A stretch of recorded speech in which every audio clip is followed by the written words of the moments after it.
Bismillahirrahmanirrahim. Assalamu alaikum. I am your Sadiq sir. Today I will deliver a new topic, new problem. The problem name is basic sentence structure. The topic name is basic sentence structure. The basic sentence structure is very needed to create any sentences. So the students, if you want to create a sentences, you should follow the basic sentence structure. You should follow the rules of basic sentence structures. The basic sentence structures was needed in the past and is needed and will be needed for any time, for any students, for any people in English language. If you want to create a sentence, you should follow the first structure. একটা sentence আমরা যখন dear viewers, dear students, একটা sentence যখন আমরা শুরু করব তখন আমরা খেয়াল করব যে সেন্টেন্সের এট লাস্ট পয়েন্টে নাউন থাকে কিনা সেটা খেয়াল করব। তা নাউনের পূর্বে খেয়াল করো যে এই নাউনের পূর্বে অ্যাডজেক্টিভ আসবে, অ্যাডজেক্টিভের পূর্বে অ্যাডভার্ব আসবে, অ্যাডভার্বের পূর্বে ডিটারমাইনার আসবে, ডিটারমাইনারের পূর্বে প্রিপোজিশন আসবে, প্রিপোজিশনের পূর্বে ভার্ব আসবে, ভার্বের পূর্বে সাবজেক্ট আসবে। এই সাবজেক্ট হলো নাউন বা প্রনাউন বা জিরান্ট, যেটাকে আমরা ভার্বাল নাউন বলি, ভার্বের সাথে আইএনজি এই ফরম্যাটও হইতে পারে। তাহলে আমরা একটা উদাহরণ দেখি। He went for a very good pen. এই বাক্যে পেনটা হচ্ছে নাউন, তা নাউনের পূর্বে গুডটা হচ্ছে কি অ্যাডজেক্টিভ, গুডের পরে ভেরি হচ্ছে কি অ্যাডভার্ব। খেয়াল করো নাউন, নাউন তো একটা যে কোনো কিছুর নাম, তো নাউনের কি এখানে দুই গুণ বোঝাচ্ছে, পেনটার অবস্থা কি গুড, তাহলে অ্যাডজেক্টিভ। আবার অ্যাডজেক্টিভের যে বিষয়, অ্যাডজেক্টিভের দুই গুণ অবস্থা বা অন্য কিছু যে বোঝাই, আমরা তো অ্যাডভার্ব সম্বন্ধে বলি নাই, আমরা যখন পার্টস অফ স্পিচ পড়াবো তখন এগুলো আমরা noun, pronoun, adjective, verb, adverb, preposition, conjunction, interjection এই বিষয়গুলো নিয়ে আমি অবশ্যই ক্লিয়ার করবো। তাহলে এখানে খেয়াল করো যে গুডটা কেমন গুড, ভেরি, গুডটা হচ্ছে ভেরি। তাহলে এই যে গুডের অবস্থা বোঝাচ্ছি, গুডটা কেমন, তাহলে এটা অ্যাডভার্ব। অ্যাডভার্ব পূর্বে এখানে কি আছে ডিটারমাইনার। ডিটারমাইনার একটা সেন্টেন্সে অবশ্যই দরকার, যদি নাউন থাকে তাহলে ডিটারমাইনার অবশ্যই আসবে। তাহলে এই যে এ কেন হইলো, এই যে নাউন, পেন যে এখানে সিঙ্গুলার একটা আছে এই জন্য এটা হয়েছে। তার মানে একটা সেন্টেন্সে যদি নাউন থাকে এখানে ডিটারমাইনার থাকাটা অবশ্যক এবং আবশ্যক। তেমনি ফর এরপরে কি থাকে প্রিপোজিশন। একটা সেন্টেন্সে যদি নাউন থাকে তাহলে প্রিপোজিশন থাকবে, তার মানে প্রিপোজিশনের পূর্ব অবস্থা কি, সরি নাউনের পূর্ব অবস্থা কি প্রিপোজিশন। তার প্রিপোজিশনের পূর্বে কি আছে ভার্ব, সেটা ভার্বের এক নম্বর ফরম্যাট বা দুই নম্বর ফরম্যাট যে কোনো কিছু হইতে পারে। তার পূর্বে কি আছে এখানে নাউন বা প্রনাউন। দেখো হি হচ্ছে প্রনাউন, যেমন একটা নাম বলতে পারি সাদিক, তার পরিবর্তে আমি কি বলতে পারি হি, ঠিক না। তারপরে যদি মেয়ে মানুষ থাকে তাহলে অবশ্যই আমি শি ইউজ করবো।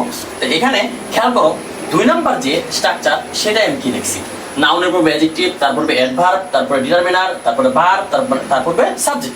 এই ক্ষেত্রে লক্ষণীয় বিষয় দেখো, আগের প্রিপোজিশনটা আমি কেটে দিয়েছি। তুমি তো আমাকে কোশ্চেন করতে পারো, যে কোনো স্টুডেন্ট হিসেবে তুমি কিন্তু কোশ্চেন করতে পারো, স্যার আপনি বললেন যে প্রিপোজিশন প্রয়োজন না, প্রিপোজিশন সব সেন্টেন্সে প্রয়োজন তা না, সেটাও আমি অবশ্যই ক্লিয়ার করবো নেক্সট ক্লাসগুলোতে।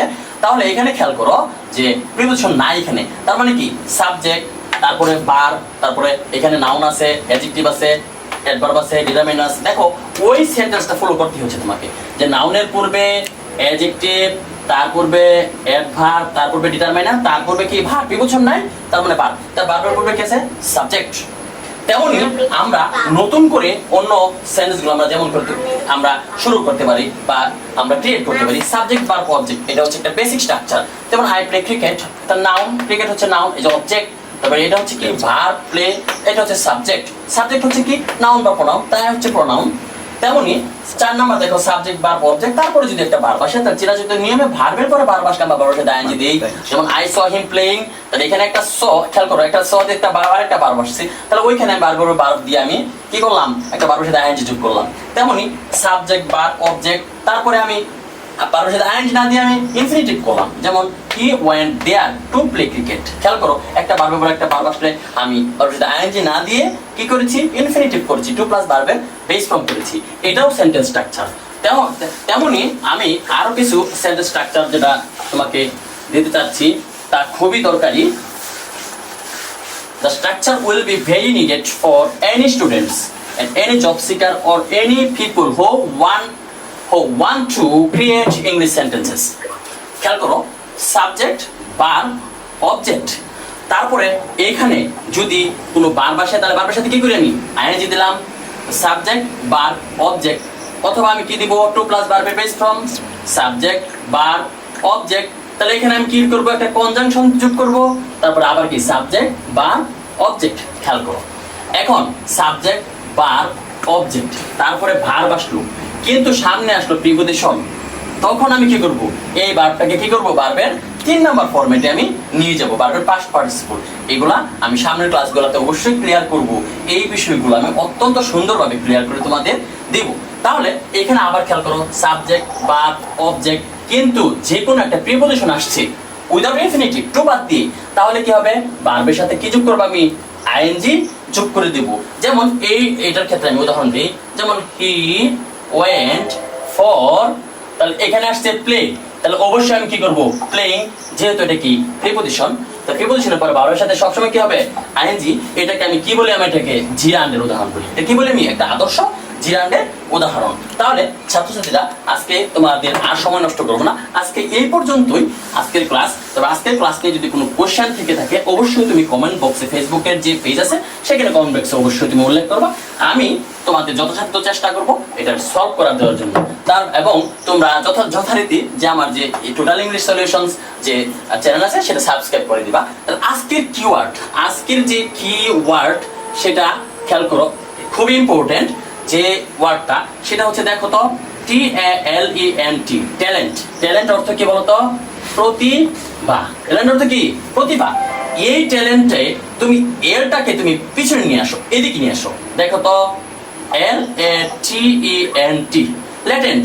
তাহলে একই, দেখো একই শব্দ দুই রকম অর্থ হয়ে যাচ্ছে, ট্যালেন্ট, ল্যাটেন্ট। তাহলে ল্যাটেন্ট অর্থ কি, সুপ্ত, বা তোমার ভিতরে যা রয়ে আছে, সুপ্ত।